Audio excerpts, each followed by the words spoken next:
رب العالمين والصلاة والسلام على رسول الله وآله وصحبه أجمعين. هجرة وجنة كمان تنجي تعرف تفصيلا قصته شعبان سابا لغري لكي العمس مرو واتمن ميلادي وجوني اللي تم أدو السيغسينا قصنغتا لنقوى قطن في اللن قرون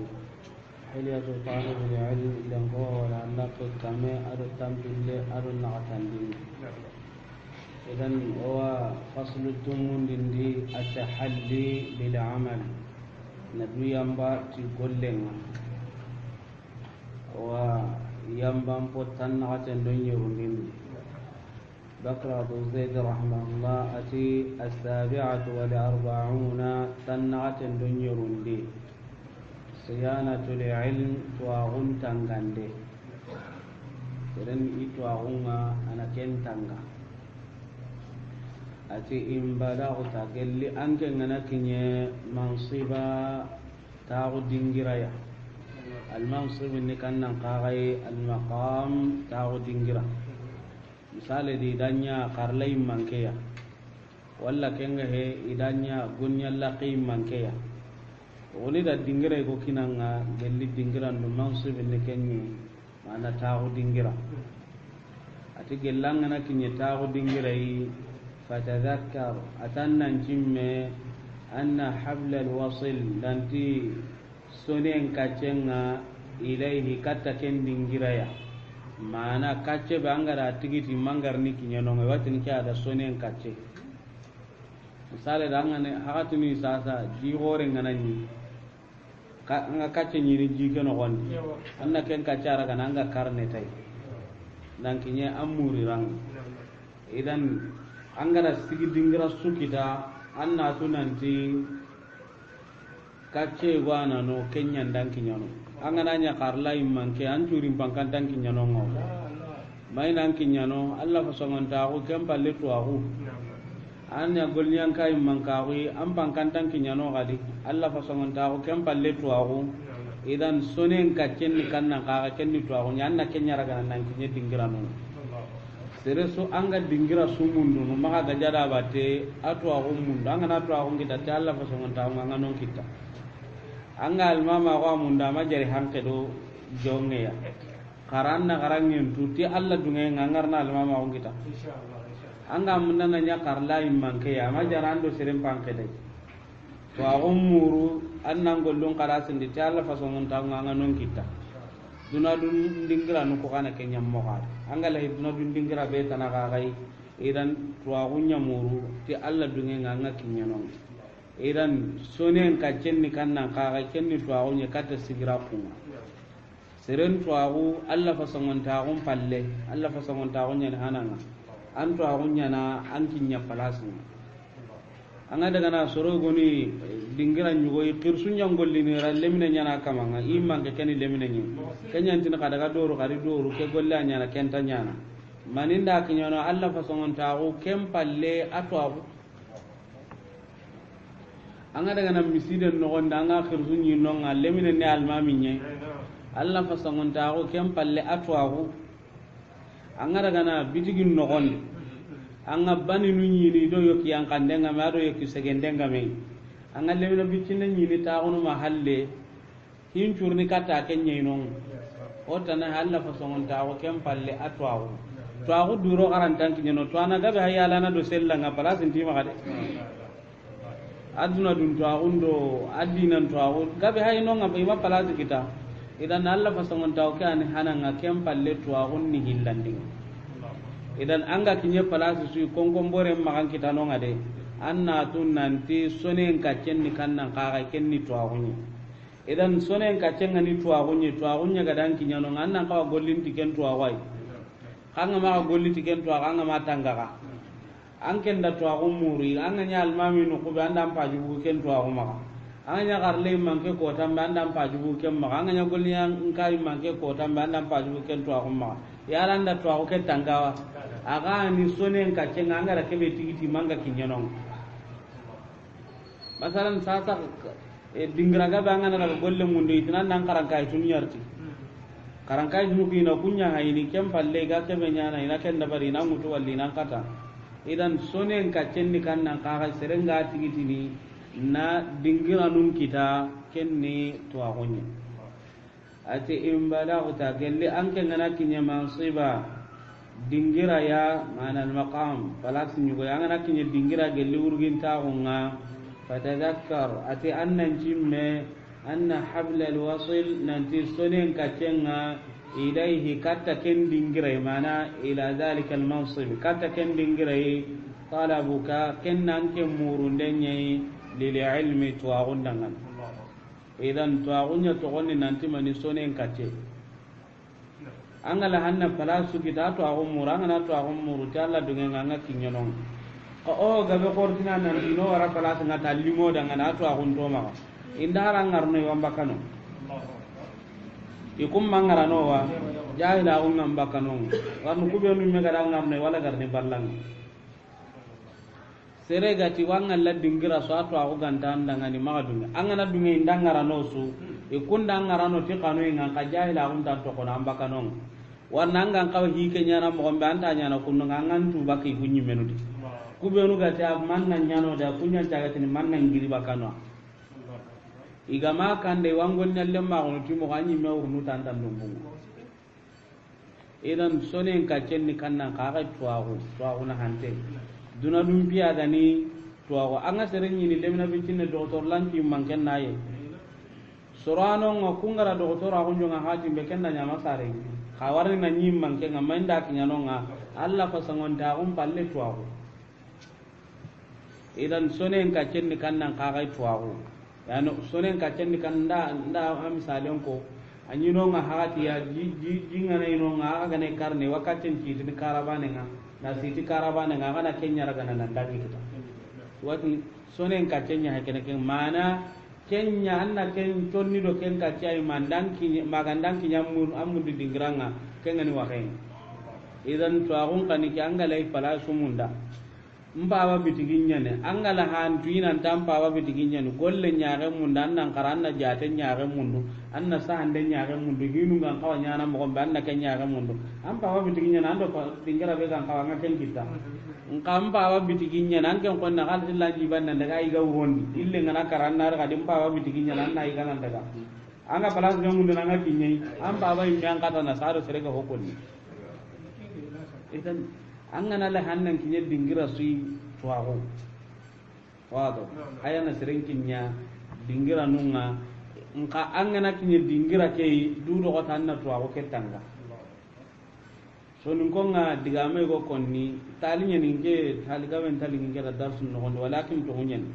iti tore be ga dan torin di tannan dudo ko to tennan baka konto kenga warni tenga na konto kenga inte a ko sene ade ala garanya na maliya torin dange serenta kan tu kadi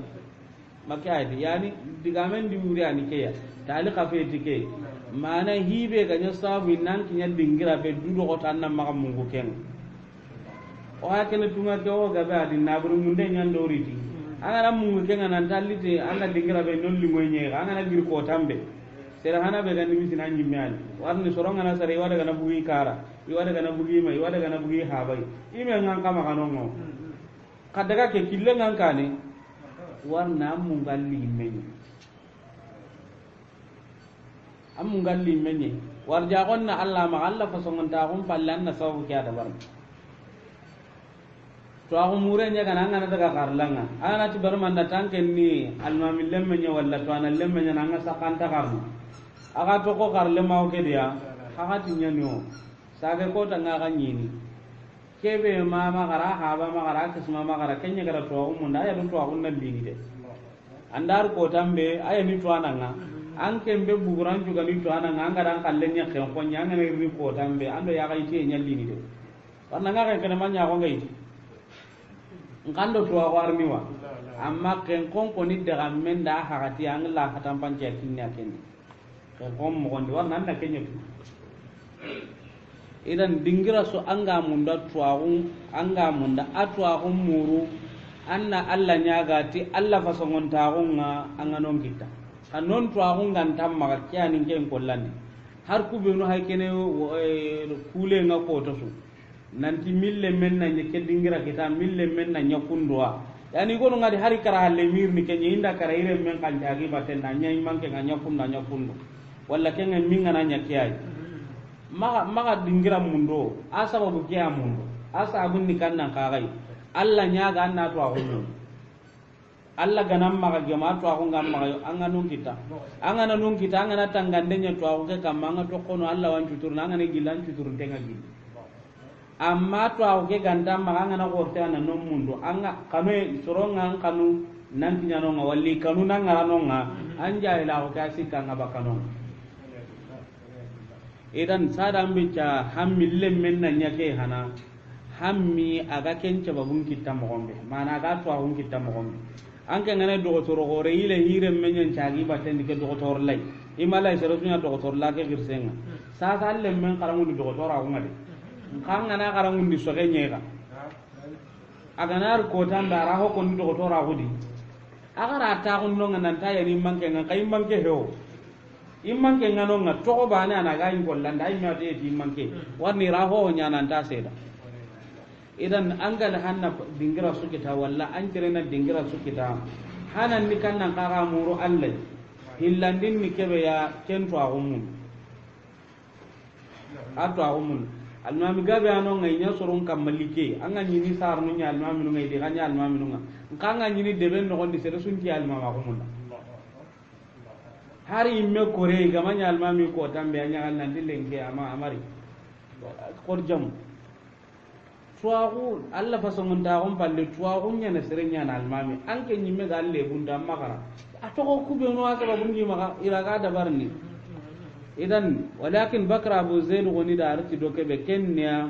tuwaku nya na serenki nya dingira nganga dingira suduna dum piya gani dinan piya gani tuwaku alla fasongun ta on palle tuwaku nya nan kinya non angana kinyononga maka mungu sababu ketangandenga kenga ni tuwaku tanganden ni kannan ka kannan gollite agara kubenu mun damma ko hosiru anni dabari agara ampata baka kubenu maka hoburi anni da anni to kono kiya ni to akun tangande nyimi me wado ida non daga me da ko gabe koni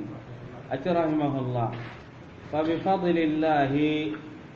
ati ti alla fasangon ta gun cababunga ken ho hananga thumma bi sababi ilmika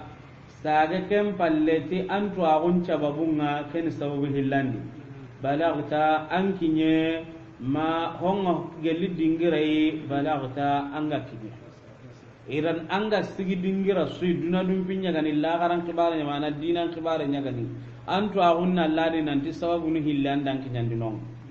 alla fasongon taako ken ho hananga hillandin ni kannan kagai to agu anya duna dum piyo anya dinan kibare yo maga simanan tanyu ga gudu a hotanande alla fasongon taako sa ken palle to agu wado mana nikya idan kem pallari hinu sikki koni misale ya ati min wilayatin gelli bise ya fi ta'limi manidi tuindendi misale da ngane karangunda nan igaram bisindi nan dinya karangunda nan atu iminya karangunda nan ati fofoi maganta alla fasongon taku saga kem palle to aku bicinde be gimma kenga nyani man taku nan karangundi wa kenya idang ngara karla himman kaagoi wa kenya idang ngara dingira nyuga gelle karlan nogondi antu agonna ladi nanti alla fasongon tawo kenya ni sababu hanan do sababu qorenga sage kem palle to ago ke be gamma kenya idan angana daga sasa anga kinye ken dingira an karamunde ken nogondi alla fasongon tawo kenya ku fanda na ken dangan hillandi to ago kenya tangandana ngakendangan ku hilli bane ga sankanga tanto agonna di nanti golle ke bonnam maka angana bara alla ku fana golle ke bonnam maka angana bara to ago ke katangana ga di golle ke bonnam maka warna angana alla ku fanga to golle ke tangana anga to ago ke tangana sikka suntadi amma angana mungui hilli tan di golle tu bonnam maka iranya na ko to suinan denge dingira ko kan gillino bane allo kon te kakam idan ati mi wilayatin nuskan yugonatini mi walayatin kunganyana bil fatih mi wilayatin gelli bise ya mana igadan ken bisindi mana igadan ngara fi ta'limi tuindinde nya de qaramunde nya de an to agun Allah da Allah fa songon ta ko sa ga kan palle to ko kebe gamma kenga he anta hason da sere su hatanke di walla kenga kan to di walla ko tanadi ati awil futiya walla kenga he wasandende kwanken ni sere to agun ngamma kai wantirndi ni kitunga mufti nyananga wasandana nyananga idan an to agun nalladi hinu hillan dan kinyano hanan do hore ni kannan ka Allah fa songon tawo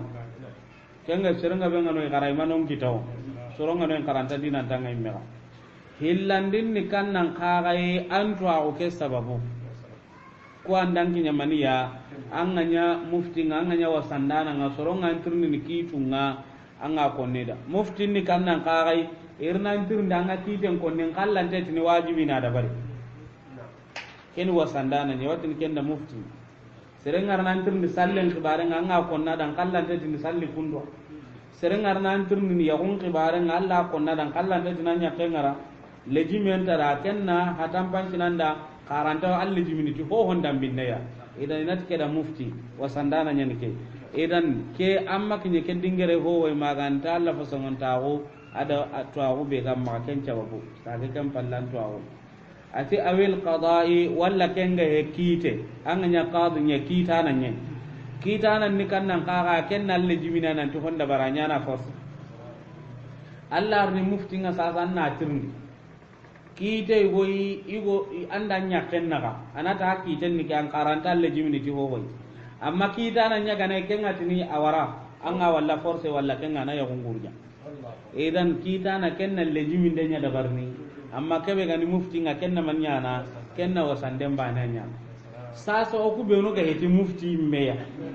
maka heti diga marona nya kita nei man no ku kana diga be ko katini wajibi nyen soron na kenya mufti me tanke nga hana kita na hetanga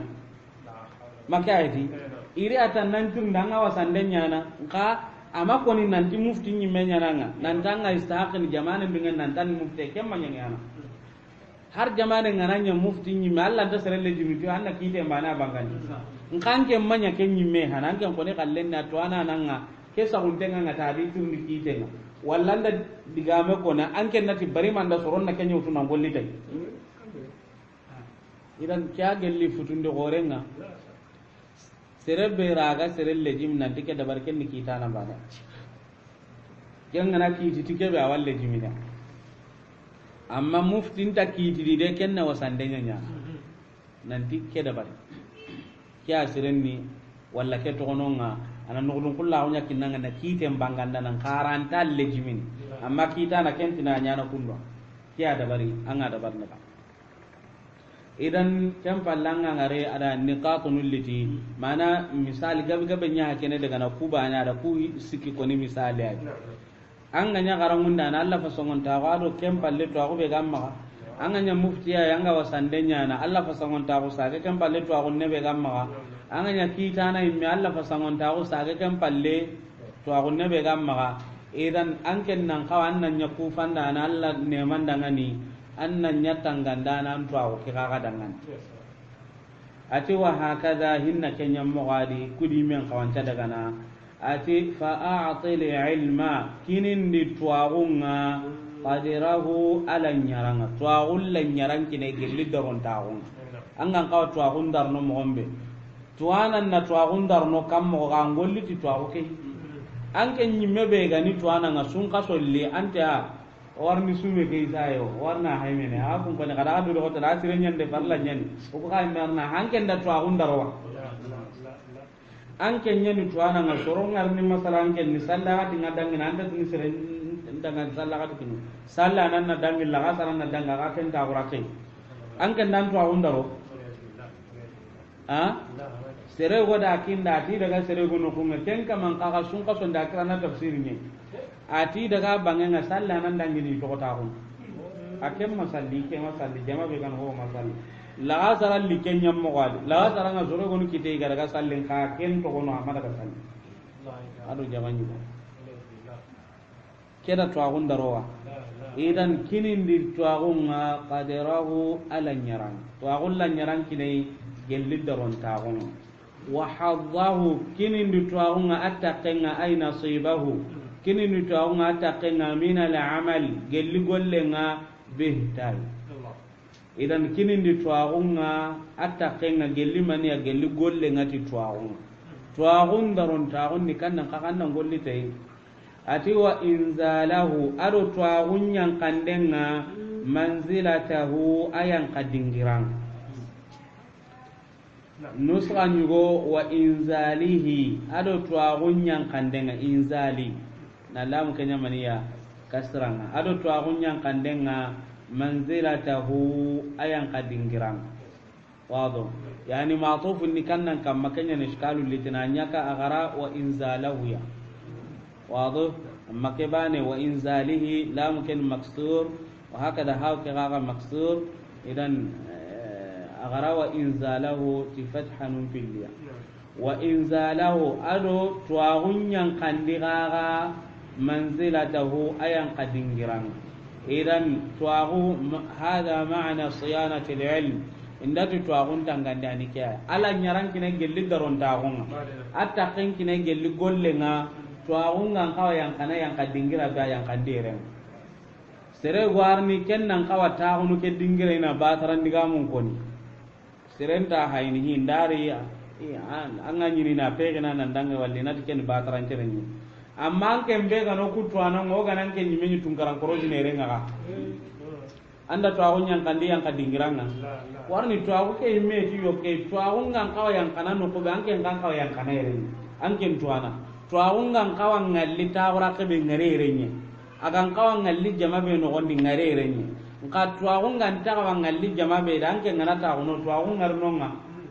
aganta kawa ngalli taxura be anda ga taxuno tuwaxu ngarnonga aya sasa ma taxu dingirai ama ngari jama xaxadi idan tuwanan nan kawa hayna tuwaxun nan kawa yere wa manta kawa yere an kawa ke ñammoxadi an kawa yere anta kawa yere an kawa yere anta kawa yere an kawa ke ñammoxadi idan tuwana tuwaxun taxenkine gelli daron taxunga anna taqenkine gelli gollenga anna to agunyan kandi iyan kadingiran kagaya lahami ati wahdar andu tanga maslaka man yamello killenga lo dingira ken andu tanga yamello killenga la yarjun kunyam muganta jigindi lillahi alla dangani waqara daron tawiya soro beenu ganta jigindini alla dangani darontaxuya andu tanga kungaro lokille bedi annan maxaro ken la yarjuni gonu nga fasarmani a kanne xoga dangay moxonɓe surat nuhudi de ma lakum la tarjuna lillahi waqara wado idan atandu tanga yemmel lokillenga annan maxaro kendi gelli twaxundun konidi ken yemmenu koya yemmu kubenu ganta jigindini alla dangani darontaxoy ay la yuazimuna allah inta alla darno alla be gada dingira ke kiniya saga ken palla gada tuwaxun ka kiniya dingira ke gollen tuwaxu inta alla darno warni serellanta alla darno agadan pata nukunu benu anga dumene kun kamma alla darontaxoy tikenga yala hilla kapana latini keda alla darowa yala bidangume latini da alla darowa wama qadarullaha haqqa qadrihi idan doken cabudangani atandu tanga yemmello killenga yemmu kubenu ganta jigindina alla dangani darontawa hayndere man ala dhunni maniya mufrad qama nanni maniya kenni loge nye kenya nagamati la yarju atikam la yarjuna kunganta jigindina yana da mana nyartino alla dangani darontawa كم فلاغوا هنتي بكر أبو زيد رحمه الله ابن القيم لأصل غاقنا نقا قني مغم به أغو فان تادا كن يمو يجي كن كنن قاقا نوت ورني قبل ني تقران تكون يجي كن كنن قاقا يجي كبرين فاي أتي الذين يمو كبينو يجعلون الأساس إيقال لسلنيانا إيقولندو إيالي حالانوندي لسلن كنن قاقا يكون مغا حفظ المنصب dingira ke tago dingira ke tangande naam soranonga ikunga ihammin cuni kanna qagai al ahammu indahum ho hammin tanga kunne kenna hifdh al mansib ta ko dingiran tangande iga sed be kam mamma gagir iga ne almami nyin to almama ko ken iga ni qarlay man kayin to ko ken iga ni gonyan kayin man kayin to ko ken di ke ani tan yala dinan ni misiden nan kawa daga na kunda aha junta ken da ni ga na ko iba ka almama ko yala qarlan nan kawa nyana ke mo atini ga na ko iba baka ke sa gon yala golnyan kan nan kawa kenyam mo ga da atini ga na ko iba ka idan allan kute nganyana misidu no gondi dingiran mi gonu ya qarlanu ngallan kute nganyana ti gaboy ngasasa dingira gabe ya wa hakada kebe ganni golnyan kanu nga kenda ko nehi idan kubenu ganta alla darno itu agun no gondi kempai ku kamanunye al asasa lesli ni kannan qayma ga hifdh al mansib kenni ta ko dingira ke tangante ni gadi wara dingira be tay to non mi gan karabi imma girndi bakra abu zaidi ti gelli anganta to warni serella nyana na ta ko dingira ke amunda kanta sai na tangenga nan ti fulana ta ko dingira munda ahaya ojidi ni dankana ko ya harsa kubenu ganta alla darno ini kannan qaray kubenu hammin cugani ni idingiran tanga ga ta ko dingira be nka alla nda serengalli na tu nanti ke ni dingira kya tangana ta guman conya na no kebe ga ko ini nanti ke aha junta alla ku fande maganta alla darno aha junta to awo ga tangande maga ke ni dingira ke bana tangana bakra abu zaida ganya gambire o ken ken nan jamanu kudi mo siri nya tu mana nan daga da kebe ngaro maga daga kenya sa kitabe ha anyana kammo ama biro maga kenga ko ganya gambiro jamanu ku gono adi nyiti ne a goni giri karan nalle ata no ko ali halam mo gon pay nan daga sai kitabe nya tu mana ka ama biro kara edan tongumen ngane kiyem buguranga tongumen ngane kiyem tanuranga idiga mun ni bane nyen ay sene ke juku ke be kam rahimahullah kem fati walakin okubeno haykeno hakatinga makinya alla gano gille kuno baten kamma hakatinga no ni tauhidin kam mota ko dingiranga na nyar janno di ko mante edan agay sene ke be kam mo ku ya rengi ki kurenga ati iji kunni kannan kagai ita gu mancen koni iji kunni kannan kagai ni ta ko dingiranu nyatanga iga ne almami magi buguno iga ne hube magi buguno ayo ko ere har salli gillano ngaga jannado salli gille kan aha mun nadi bugu salli gille ranye ko woni hi tanani aha le ni jukun kono dangana rita guman chon kono dangani ati fayatuna alsinatahum iwine no kubusunwa an qawli alhaq tongun diga memma ine no kuina kungusuna tongun diga me ranta kon warni amanan petin nanti wane nu kuraga nan ni gusumana ina nenu kutigiti na tongun diga me ranta ken kon duna diga men to angana ri angana dugu tanai dan jabi ijewu ine nu limu anda jonga tanne nda hami wanjabi na an kaga da an ga mun da mo me nan jabi no kundunya i wati man tenkin nanga nkanga nari tongunya konita ine nu ngabala ni gore yangana hay angana wino yangana hanta ho mo kay warna ga hibe ko ni yangana hay kem palle gar duro nyen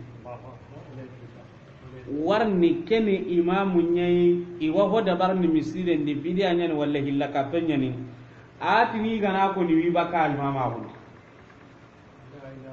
aken kal mama o ke kenyal linga da inta da imam sasa ayine nan gusuna anta ko ni keni qarlan nyim man kan yaati ni gana to ngun ko ni wiyan kan di bakana ken ka hammin nay karake mo ko in to ko nonni sasa ho ko niwa keni golyan kan nyim man kenya kenya mo ko bana nyan sallen tanya na golyan kan mu man no kon in kan ta dumina ko naati ni gana ko ni wo iwi bagandi ni ko sa gondi idan anine ne ngu sa ya ga to ngen kan ta ko nka hibe ganta jongini ti adingira keya koy hibe gani ti hiya ga baka idingira ke ando ken ngana ranke nyimetina sa sama wa manya nyankana aga ni ne mutu angati ni ke adiga mo ngorno yonki nka hibe ga jongini ta ta ho dingira ka ngana ti ni kenga angati ni ma do mi mumu ana kaso nene ngabala na hore ndar ta telongo ama nan petanda to mugetu de awatu nka anita udingira ke atangana taxu dingira ke tangande banen intida almami xa se antamunda ken nan konida intida xarlan kirsi xa se antamunda ken nan konida intida golñanka fulana kirsi xa se antamunda ken nan konida ngan idan yatwi awa gusunden ñana lisanahu inenenga ainenen gusunu baka mani maxa anil haqq baka tongum maxa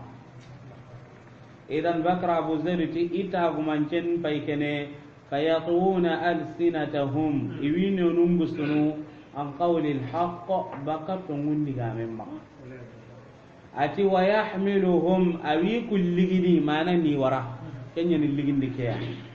kube ga dan ngara golle nga wati ne ke dan ke andal ligi ke angana ran ti jikini ngan nam mini da kunyanda liga kama mana da kunyanda ngarai angana rin ku yigande nan yigi da kunyanda ngarai dulle nyanda ngarai bidelli sa sa alli antor singini nga atin tor sinya maman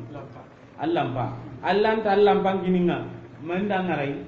bidel nyanda ngarai makaye edan hoana no kenni ku ngallahi bure kamma koni bakra abu zeda lugam to sa ati wa yahmiluhum awi kulligini mani wiligini hubbul wilayati dingira ke bi sallem maunga kenni kulligini bi sallem maunga ken kanna ka mana to dingira ke bi sallem maungi kulligini ala al mujarati gare ke ro hobure ke ta gallem maunya kam wado mujarat ni kanna mana al muwafaqa annahum magamu ana ibe magamu amma nyan ta galle manga wa ta galle ma be ngi gete te ngana tu nan dinan ta gemenda kana min karama nginyo kun ko no ngaba kay ngada dingira tane ka ngada ngare ko ta me ka mo ge mo edan ak kun ka ga iji kunni kanna ka ga nenu ngoda ken tu kungu sineran ta to ngol wado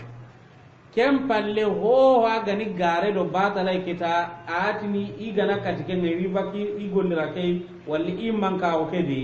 kem pati kem po gure awa kenya na tagallem manyai kita yon ina me kam ma kita doro minne agani ado kenga tawu gara konne agana do kenga tawu hibe gani awa kenya na tagallem manyai kita antara nakar ndenya nan nanti kama ka kedabare kadi idan almujarat iwatini awi ligini ni waramani kamma kempi maga gemmen kamma ala almujarat mana ala almuwafaqa kempo maga gemmen kamma kana ngana dunga tuibe akanya tagallemu ya makahe idan aku nga dunga na liere nanta agari garinke hada kana ni to anaga hedinke ngira ga dunga nanti ya ba galle har to anaga hedinga onya me dangan maniya ta alle mun ka gelli ko ta hana ba ga roga panke ka onyi me ma ga gemewa o ga ma me ma ga gemon ta nyana ta alle ma kai alla ga no ki kenya mo ko walakin waqin ni kai an ga daga na serengan misilen no wande wa bidiya ko da ba an atuna tin tinta to iganta to an ken ne re mani almami anda re mani an ne re maniya na kono da mantano hibe ndai nyana misire naganta ka wannan cehe gundugan ken gari misire ni nan cigi nan busi faren di galla kella di mara ke maradi sahaba nu ngara dira kam mana diga on ko faren madina to kona ni busin timman aga duguti busi nga birambe faren ti na gai hakka juga kamma kem palla da ka man kirkata duya na hinu mo on ko na dangan ara kella di mara ke maradi itu tangken ne almama angken di tangken kalen misalnya yang kapute be ganal miside di kembe tangken kibare sa almami nu nyim man kembe di faranya alayhi salatu wassalam ando ken da mesor warna angken nyana almami hilla kape be galingi be da miside ndawa da bar angken nyana almami ngabide be galingi be da miside ndanga da bar ne tibe so kallen ni miside ngato munya ngen kamma ngena mundana tongunya nonga anken kana mundana tongunya nonga ke kana mundana tongunya nonga be so alle nyen non amma anken na mundana tongunya nya bane na mundana tongunya nya ngena mundana garenya nya nge kalle kentanya be so kalle nyen nonga den kama da barin nan to na ke da bari yala ke fara ma ko ni gundugan ke kada nanti misiden pedi tanji dingirai wa man na gamati be so kallenyan har ko mane kallingan dalli tanji ara ke ko wa idan misiden ni be so kallen o gane to munyana di amma gano kan ta to munyana di almami an kan kaw sikiti ken aga ke be nyana misiden na do dinan ta ken keni bidia nye keni hilla ka penya kena kunda almami nyangolle ni ken walakin almami nun ne higa be angalli igan ta daban aham idan nke serena to sakoni imme kam yani kenta hotoru no hakati nuya nke ngani dingira kebe ya mai kune rondini ikun kama anta sallin fiya pada mangana kune nyaron igani nyalma mi ngabada wani kune mbaki ngollanga naringa ibe ga kata sino oda kenya kem wodi dere igani nyalma mi ngata kem pakati hoy kune mbaki ngollanga naringa hakatuni ya kun karle maka Allah ya hamu barasa ko agana tinna daga salli ni soronga ta tini kune mo dai me kune nga utunda daga ken di serenje kalle bakay na kini nga ma akenga me kalle ke kini nga walla kenga kan jawya agana ti mori ko daga salli ni soronga de ngalele no na kune ngam tanonga walla dingra ke ten tenga nay nga daga nan ka bane kune mbaki ko langa na ringa sere din kiri atanken ka gawo anta hayndin honne ke jama be so ay siti karanga nga be nyana to iho gabe andi nyiria igon ni jamane de munyimmea in karanta ngandan karante kunta kentu ka soronyan jagane ga tan nan talti soron kabada serani kunen bakin kollanga naranga an kana kuune hoy aka mangani diga mun ko na imme saga na kunu dan dan bokininga lo kuna ronden yani kuna do almama kunta me kille ya walakin ikum maga iti رب العالمين أنت يا بني آدم خذوا زينتكم عند كل مسجد يا آدم رمو قداغا ينبان قولغا مسير بسودة إتاني كان نقاغا سلحات عند كل صلاة إتانغا parne nandaga kallung kandi wala nandaga sere-sere dingira ngam hombe anda ko parne nandaga lambaten kanya kundunye kallan tanya na nguna kasa bogonte be gam maka miside sere ganari kan anna kem bukan dikarama anda pare nalita kendangan ken tanya na iti kun ka yambangen nyugoni kanna ka kai kune ke di yambangen nyano kon warni ikum makanche de saka montagne ko la duron ta baka katai edan aganan cere saka montagne ko la duro ganta baka katai kam mo ga ga ni rabbul alamin tago honun kama anyin ko la duro ga ni sigitanga kembatu ikum matawa qur'ana din nan tanyin ko la duro ngana sallantara gene de walla kenga haditha li nan tanyin ko la duro ngana sallantara gene de nka ikum magayi yambamponye sira kore anta baka kata nyin ko la duro lada bu heti kum maga idan ikun da nyanga ne salli na ga di sere gan ka walla da bu mutu kata ke be dinan ta su ko man tanga gani wajibi ngan ken nanga ne sikalla jomme na kan anga ne salli ati kun kalita hami lokunen yani yere ke kama da to munya ko ni wajibi mehdi walakin ada to mun ko ni dangane kama baranda di inda an hudun kullahu kawtu kem palle nukutana nyalma mi ngayreng bana no ngakorosu gilla na maka nda korosu sakati suba ganara gani hitta e ganne linge nyande korosu buye ire ganne ke anga tunu nan di ko ta palle apa korosu buye ganne linge ni mo buru agani nya ka pacari besa tunu nan dari o gamar ko tam nan tamu ko sai wei atin dangana atin fulan dina atin mandi ganta korosu ngallanke ma godinda ta unonga adinanya makar sati amai geda jwa makawa ka gelli ke ga ranwa min korosu ado korose ganta karni di kallunga ati kara imya korosi igara ngare korosu nda imbe makata a iti kendo ko kalle kenda ngani kembe tayi go ike wanda waran kai wa ta diga men ngarni potai warni wa tu serebe kan ngarni diga makam mai wakenti ay wani ta ko ne amma sabati nan di faran kwanda korosu sallallahu alaihi wasallam kenya ningan daud min ke ga gilli ken dingira imma korosu ngari ken maga ado digame ke ga tinye kubenu yang Allah da nyamba ken jawononga misiden cuma katina warni makati digamu nakam maka nya sabata ne makati digamu nakam nka kubenu kan gabakane kumpo gabe gonda korosu ke wara Allahu akbar idan yere amanan petin nan tindi sabatindi ke kam warni nyaina aritiya agan kawarni mo gobere makro tumpinga nyeme bakano walakin kubenu gani imman ko ngado dinam bi qorenga kubenu magasiri nda ngari kumpo gabe da wara honne ngande nyaadi soro dantan to nyuno nganda kumpa haminde tetenga warna ko tenna kunya maga mosiri ngandi su hamindi bani kam patilla ni tawunu jamandi na hatam pancu korose ngani kebe agama nya to buren ka faren ke mada barde alayhi salatu wassalam kunna na kumba idan daiman almami kuni misalu illa ho hanan ke mi afutunde ni kem hillandike nge futunde ti kenga walakin amma ke gadin tirndi ma sabatinda kamma nda akada na qur'ani ndi faren mada barato onon warni hanka ni minna bid'a ni ma bid'a ni sasa magalla kello re mendi gonun ti bid'a ni gonun ti bid'a ni nka farenda da autu alayhi salatu wassalam farenga ma uta nyeme ken mutu dubane so re ko litaken korose gandam ma ko kontinan da bid'a da bari amma ganam ma an kutande ngarni idan kam mo gani an kenga tauni garni yori me na bataram binu nyammi siden do walli ga hini gon nyana an yi sabatindi anta kawa dingira nyugonda alima juman challe nyano kala juman challe nga duta almami ke mero soronga me kunyinde nganonga kem palle soroy gonu ku ama gurinda har sanga biranga soronga soyidi kundu kura soye dabari dingira nyugo ani ngema misire to ongo mati jamane ken denti dingira nyugo nge honda juman callino ngana duna gonu no konyen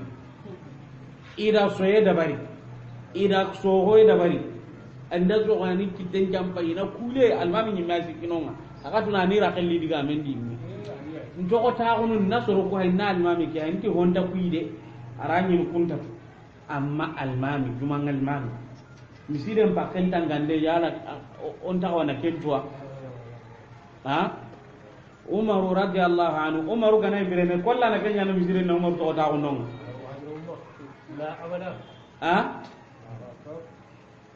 idan indanya almaminga nandangi nan calli to ibane he indanya almaminga anke nyantirndi baka misiden po honda minema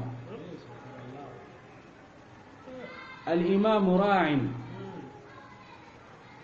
yani imman ke nagana nyananga antirni bakan nagane ke maka an ngani miside nye nautu miside nogonga nan daga sellanga nan daga wara jogonga ho ga jongini ti miside ke ay man nan kindun to asude hibe gan ta kawanna kaba kebe gan kawa kan na kentungun ko ni dangani igana bukan mama ko ndanya menonga ko idangin tege sere gwa jamane nyugo ya hi gwa ndabar miside ndaro sere antagem aya na almami hillanding adin cawara ti ko ni iwa mundana ko ni dangani le inyampi ke maka almami hillanda o kedi wa aya na almami na ko inyampi maka warni da yampi maka ira wada kana dingira tana kengan tanya na ko ben kanni to ko ita kana almami bata makenga ira antara kan dingira tana anga tun kenta tunan daga ngon din tana nya ti hikima ita indiga mun je ngati ni daga ngente ke ko na almami da ti daga de kengi lanyi miyai ngo woni kallen ni kebe kada be hami akan je akan digam kan kenan ti almami da bugam misiden di bara almama ko daga no kotana fitina benda gir gonda gir ngeti inti kada daga kana me hami kaka mangare digam be no ko iri kindi an ngane dingire to mura kan da bar no daga dingira tana to ngunga da bar ni no kube makai nke gane yere to muranta dabar nere aga tinya ne almami nganda ata ko be ko nguntoy Allah ndo daga tanga ndo daga kisi ke aga nta dungene to ngi feu na makya he ora nyokunga ikama nunda dungene ya ala ngato ko ta ko ni na gawa ngakili na daga kata hota na ku be no gani to ngun kananga du jakindam mariwa Allah kana ala kirondi idan nge mi goni dingira Allah na sirengal la no makammo togo tongun kamma Allah nan jidi saga kem palle ngara ngar dingira su igara sirem bugandi almama gondi anga tongunya kamma ila gar nim sindi dambat korosi ndando sun kam masala igadam bugandi almama gonya di tanna tongunya munda an cagarni non ngawo amma sagarni non ngawo iwani misini dambat o almami gabe tu idi bugandi almama gondi sagi utu kat isagir tin almama gondi almami ni nyugona adu misiri dum ko ngana bari digan kay watine wasasa ikiran tanya na kada almami warni kiani tongunga akun deke munda kayam dige magara ser kana muli watini yago o ser kana walla nonga ini dumuliti qawu kende kinyi wani misini katta